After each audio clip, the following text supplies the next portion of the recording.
One. Hello, LifeVantage. This is Darren Jensen coming to you live from Salt Lake City, Utah. It's good to be with you today and here on a continuation of our doctor series. Today we have Dr. Melody Rodarte with us. She's board certified in internal medicine and obesity medicine. She's certified in hyperbaric medicine and wound care and certified in medical aesthetics. She was also named one of the top 5 doctors in 2017 in the Phoenix area for obesity medicine. And she's married and a mother of 14-year-old twins. So we're glad to have her with us today. How are you doing, Dr. Rodarte? Good to have you on today. Good. Thank you for having me today. I'm excited to share this with everyone.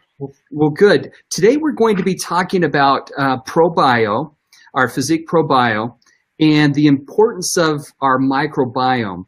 And I just wanted to say that what was it, a little over a week ago, you did a great presentation for us at our Elite Academy. And, you know, it just impressed upon me the importance of probiotics and of this microbiome that we have. And then, you know, before we started, I was mentioning to you the article that I was just reading in Fortune magazine, and it was about the microbiome and its importance in our body. And it talked about that it affects everything from our moods to our immune system to our weight. I mean, it seemed like it was almost all-encompassing. And, you know, the crazy thing is I don't hear many people talk about it, or many physicians.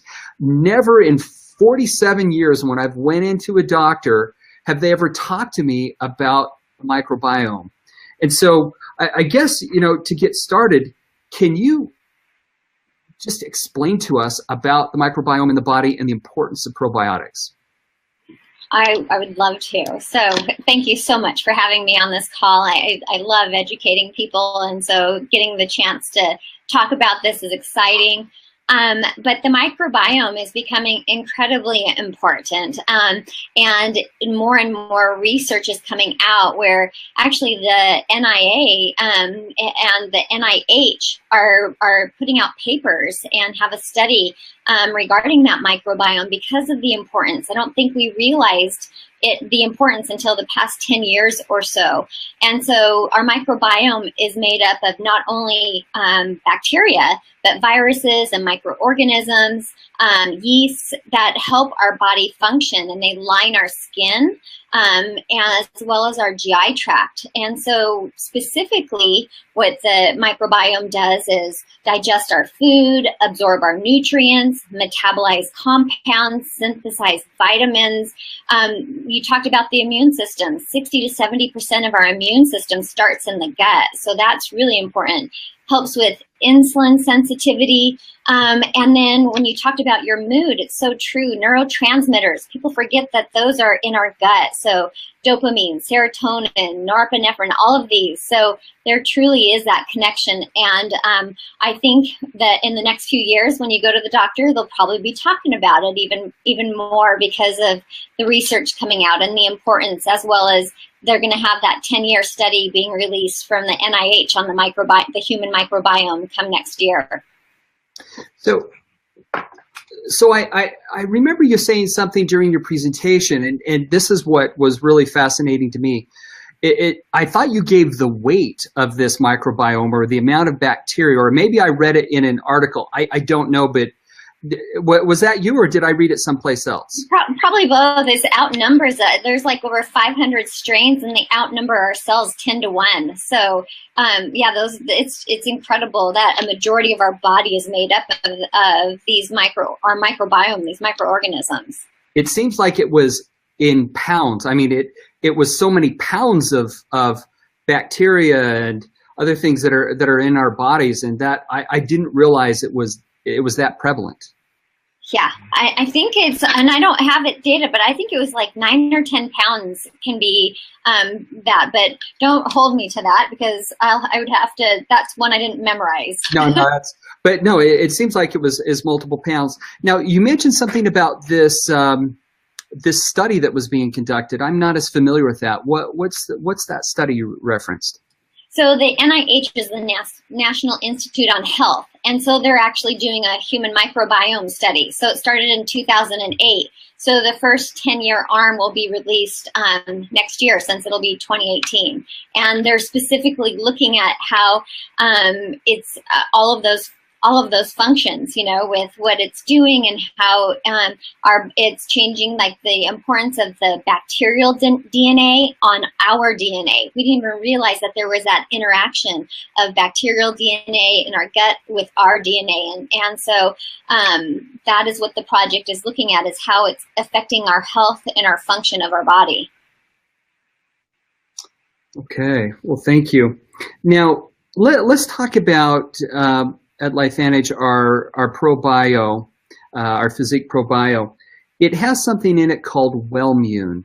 Could you explain to us what Wellmune is and why it's so important?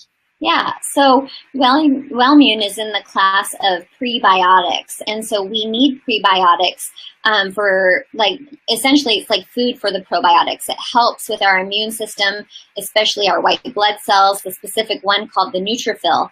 And so in the Probio that we specifically have Wellmune, which is a beta-1316 glucan, and it has 12 research studies on it, and it's patented. So I love that we have a proven prebiotic in our probiotic.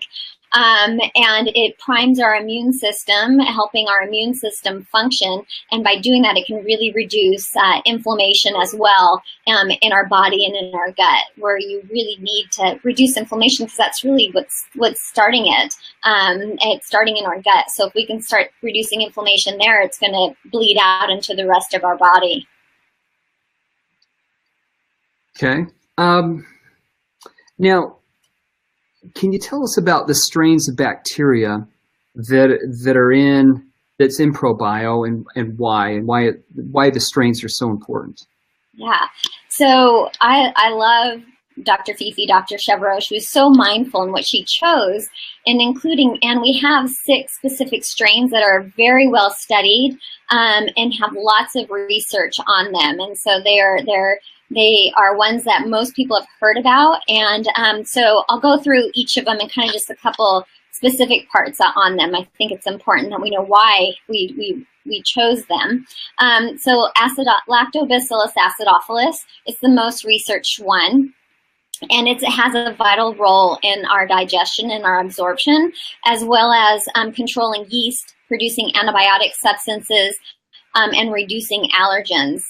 The next one would be Lactobacillus plantarum, and it's our fierce gut protector. It's a very hardy strain, and it actually lines our entire gut. So it's really great for keeping the gut permeability great.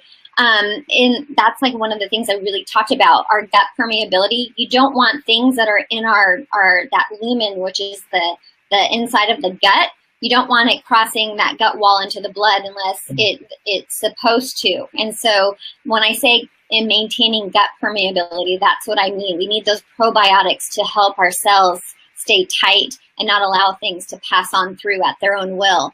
The third strain is Lactobacillus casei, and that's also great for our gut permeability. It helps with decreasing overgrowth, especially of yeast.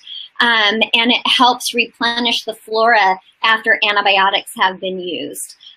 It's really important for decreasing autoimmunity. You want our cells in our body to distinguish between itself and pathogen. That's where we decrease the chances of autoimmune diseases. The fourth strain is Lactobacillus rhamnosus. And that also helps with decreasing the yeast colonizations, as well as decreasing food allergies and other allergens. And this is great as a tumor fighter property, so it helps protect our gut. Then there's 2 strains of Bifidobacterium, and Bifidio really loves the large intestine and the colon, and it helps with improving insulin sensitivity, so that's helpful for weight management. It helps with cholesterol metabolism, as well as it helps decrease endotoxemia. Endotoxemia happens when microorganisms, parasites, other things, toxins go right through the cell into and it goes through an inflamed cell right through into the bloodstream, and it can make us toxic and make us sick. And so the two strains of Bifidobacterium really help reduce endotoxemia by keeping that gut permeability and the tight junctions really close together. Now, and thank you for explaining those. You mentioned several times about gut permeability, and I am starting to read a lot and hear from doctors about leaky gut. What is leaky gut? Because now, as I read through health magazines, it seems like they tell you, well, you shouldn't eat, stay away from dairy, stay away from, a whole variety of things. And they say, because you've got leaky gut and you need to, what is it? Leaky gut is secondary to inflammation that's happening. And so the cells, the intestinal cells are becoming not as close together. Let's say it like think of Velcro, keeping them together. And the Velcro parts are kind of falling apart. And when they don't allow, that tightness, it allows for things to get through. So the type of food, the type of diet we have can actually affect and inflame our gut. And if we're not having a diet good in, let's say, nutrition and probiotics, then we have more inflammation that's in the gut. The more inflammation we have, the less likely the barrier function is intact. So we're allowing then things to pass on through. They'll pass through the cell, and they'll pass between the cells into the bloodstream. And that's when people say, oh, leaky gut's making me have a foggy brain or letting me feel tired, and it's just because we're dealing with a lot of the inflammatory toxins making it into our bloodstream, and our body has to work harder at cleaning it up. And so some people actually have an intolerance to dairy, to wheat, and so if they have a diet high in those things, they're chronically having inflammation of that gut lining. And so we talk a lot about leaky gut syndrome now because of what's happening. Those toxins are going through, and then metabolism is not correctly happening. The synthesis of vitamins and nutrients that connection is being lost. And so we need a healthy microbiome in order for that to function correctly. Well, I mentioned to you before that in all of my years going to doctors, they never did talk to me about my microbiome, but I was always given antibiotics, and believe me, I will be the first to take them. I mean, if I've got an infection, I am a big supporter. What effect does the overuse of antibiotics have on this microbiome, and what effect does that have on us? So it really has a direct effect. So unfortunately, in the U.S., I think we are antibiotic crazy. I think it's changing nowadays, but on my answering machine, I would say, if you've had a fever, you want an antibiotic, you have to come in and see me. I'm not going to call you one in after hours. We just overuse them. And when we overuse them, we see resistance, and we see gut problems because we're wiping out that natural flora, And so taking an antibiotic once in your life can change your microbiome for over 10 years, even longer. And so we have to be very cognizant of how often we use them. And I tell people, there is a time and place for antibiotics. Certainly there are major times that infections can kill you, but it shouldn't be a knee-jerk reaction to a fever. Our body should be able to, you want to give it time to see if you can build antibiotics and kill, the infection. But it does make a difference. When I worked as a hospitalist, as I did my training, we would see the effects of high-dose antibiotics, and it's not always a good thing. There's actually an overgrowth of a certain type of bacteria in the gut called Clostridium difficile. We all have it, But when we take too many antibiotics, it can overgrow and it can start to release a toxin. And the funny thing is you're going to start hearing about fecal transplants. And what they're trying to do is replenish the normal flora in there so that we can stop that infection instead of trying to give more antibiotics for that. But also think about what we've done to our food. We give antibiotics to our cows and our chickens, and it's in the fertilizer that we use. So unfortunately, we need to get away from using some of that because it is also affecting the way that our microbiome is. And so the type of food, not only taking antibiotics for when we're sick, can alter our microbiome. So we need a probiotic to help keep it healthy. Well, and thanks, Dr. Rodarte. I'm reading along the side here of comments. Somebody had posted, I'd have to scroll back down to it. I mean, would our probiotic help with a leaky gut condition? Yes, because what we're doing is we're giving, our probiotic has those specific strains that all help our gut permeability. So for sure, our probiotic can. And I want to go back to something else that you said. This will be good to go back and talk to your doctor about this. Sometimes those of us who have done a little bit of anti-aging medicine or preventative medicine, we are talking to our patients about probiotics, and I started doing that about 6 to 7 years ago with my patients. And I think this just happens to go in line with what I was doing. But it is important, and I think we, as physicians, need to be open to our patients educating us sometimes. So if you go back to him or her and say, hey, have you read about the microbiome? I mean, anybody watching this could do this. Think about the changes that would happen if you could, encourage your doctor to learn something new too. Well, it's funny that you mentioned some of that because I had a doctor's appointment this morning, and just a follow-up, but after your talk, I was doing more research on the microbiome, and I had even talked to him because, I've always struggled with weight loss in my life and things, and so I've been working on it. And I said, hey, I was reading a study on like these fecal transplants because apparently, the bacteria in your gut has a major impact on weight loss, and he looked at me like with a blank stare, like, I've never heard of such a thing. I'm like, well, it's all over the internet. You can look, and I'm not recommending that to necessarily anybody, but I was just throwing out the idea or talking to him. And so, yeah, I think we should always be open with our physicians. Hey, a couple other things as I'm reading along the side are about, on the comments here, it's talking about swallowing it. And I know that when I first started, they're round. I mean, the probiotics are round, which is not a common shape. And so sometimes they're, because I normally put, my Nerf 2, my Nerf 1, my Probio, I take a whole handful and I just throw it in all at once and I swallow it. And sometimes those little balls would get caught in it. So I even went back to Dr. Chevreau and said, hey, can we flatten these out or make it a little more swallowable? But we went over the BioTrack technology that's part of it and why it's built that way. Can you explain the BioTrack technology and then maybe if you have some ideas on swallowing it afterwards? Oh, yeah.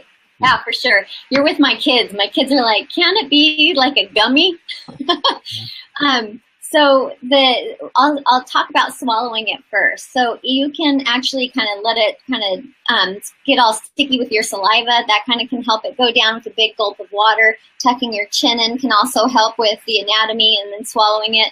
You can put a little bit of olive oil or coconut oil on it, and it seems to pass on by fast.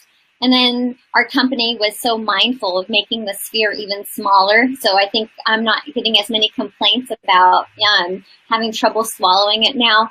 But that BioTrack technology is what I'm the most excited for because, it is allowing up to 60 to 70% of our probiotic to make it through the stomach acid into the gut. And then it's slowly dissolving at each pH that's the beauty part. Each pH, it's slowly dissolving and laying down a different strain of probiotic, one of our 6 strains, where they need to go. So like those lactobacillus strains, they like to be in the small intestine, and the bifidobacterium strains, they like to be closer to the colon, the large intestine and colon. And so this BioTrek technology is in a sphere because tablets can have too much compression.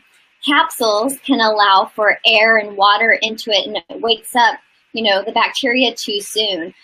Liquids you can't really protect the bacteria when it's in a liquid probiotic. As soon as it hits, the stomach acid, it's a free-for-all to see who can make it through the stomach into the small intestine. But our sphere is patented, and it allows for frozen probiotic to be in there. And it's really neat if you read about it. They did it in like 2 spheres, half spheres, so you're not getting too much compression killing them. And then they, put it together at the last step. And so it allows for this wonderful technology, this delivery system that is continuous throughout our gut. So it is a brilliant design, because the majority, whether it's a tablet, a capsule, or a liquid, only 5 to 10%, really most studies say 4 to 6% make it through the stomach.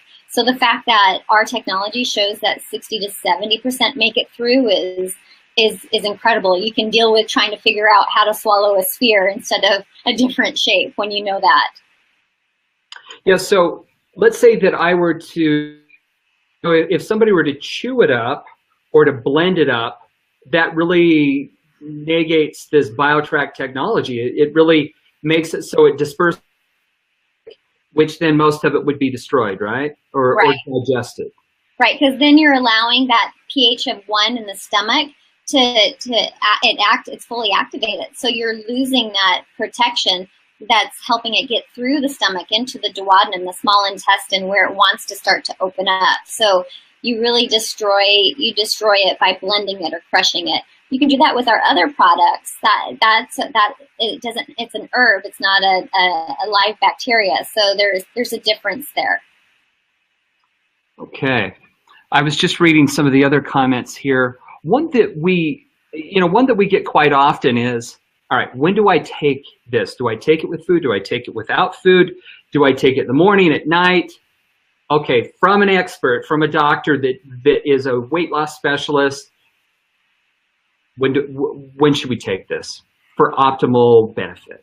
If you can take it on an empty stomach, that's optimal. You can choose if you want it in the morning or in the evening. Most people will take it in the morning on an empty stomach, but I fully agree with Dr. Chevreau, get it in you. So if it means you're taking it with your food and you're taking it with your other pills, take it, because it's still going to work. And it's so important. And people might have some other issues with their digestion, and so they can even break it up. I've had a few people feel really good when they take one sphere, 2 or 1 sphere 3 times a day instead of, kind of on an empty stomach a half an hour before they eat, because they have what's called like gastroparesis, so their movement is slower, and so they digest things a little bit slower. So I tell people, try it a few different ways if you're feeling like you're not getting the ultimate benefits of a good, healthy gut by taking all 3 of the spheres together. But get it in you. That's the bottom line. It's going to dissolve when it needs to dissolve, and you're going to get the benefits of having a really good probiotic on board. So just to recap, preferably on an empty stomach, and it doesn't matter morning or night.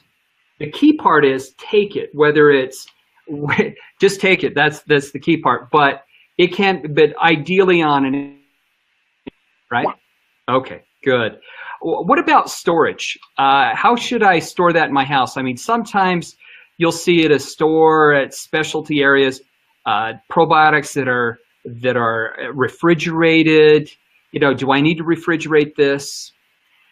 No, that's the beauty. We don't have to refrigerate this. And that's such a problem with other, even prescription probiotics is, remembering to put it in the refrigerator.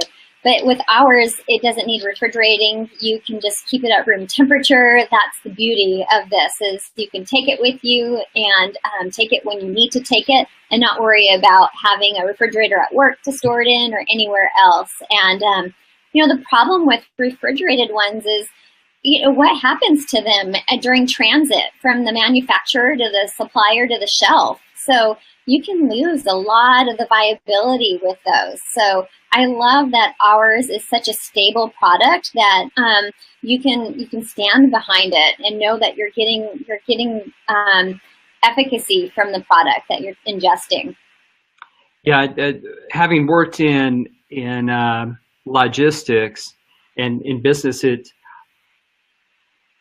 imagining trying to keep something refrigerated all the way through the steps of the process. I know that we do that with other food, you know, dairy products and frozen foods, but you know, so much of our stuff is shipped via FedEx, via UPS, via the mail. You know, what if it were to be delivered by your house and it's sitting in a hot FedEx truck, and then it sits on your porch out in the sun for another, you know, 8 hours before you get home and can bring it in? That's why I think having this to where it doesn't have to be refrigerated is so powerful. It's very convenient. One final question. Now, we've come out with our Activated Essentials bundles. Why do you think well, basically, we've taken Nerf 1, Nerf 2, and then Activated Essentials and put them into a bundle. Why, in your opinion, was it so necessary to have a Probio as part of this fundamental group of products that we wanted people to use every day? I love that we have the Activated Essentials because we are going to be helping the body from so many different angles. So we have that, you know, that Nerf 2 activation, which is just that master regulator of the cell. And then you have, you know, upregulating and downregulating genes and detoxifying. And I mean, the list goes on. You've got Dr. Mark Gordon, who talked about Nerf 2, and Dr. Vittergram, and you know, Nerf 1 with our mitochondrial health and just helping our energy and our mitochondria and repair. And then you add on the probiotics. So now you're helping your gut function correctly, and that hits so many different, you know, areas we were talking about. So metabolism, absorption, synthesis of vitamins, helping our immune system. And so you're going to allow Nerf 1, Nerf 2 to act even better because our gut is working better. Because there's actually a new subspecialty with pharmacomicrobiomics, and it's going to be looking at the type of probiotics that are in your gut, or the microbiome, and how things are metabolized, specifically drugs. And so we're just fully helping our gut function more and helping absorb the protanum Nerf 1, Nerf 2 by having, you know, a probiotic on board. So it's I don't remember, I think it was you who said 1, 2, 3 punch. So, you know, we're hitting every angle by having this Activated Essential as a bundle. Because I think then people know the importance by going, okay, they have this as a bundle. Maybe I should just go on that instead of figuring out which to start and when to add something else on board. Well, Dr. Rodarte, thank you. It's, you know, it's always a pleasure to have such competent medical professionals on to talk to us specifically about products. Sometimes in our larger meetings, we just don't have the time to focus and to really get questions on. So thank you. It's been very helpful on Probio. And thank you. All right, we'll see you later. Thank you. Thanks.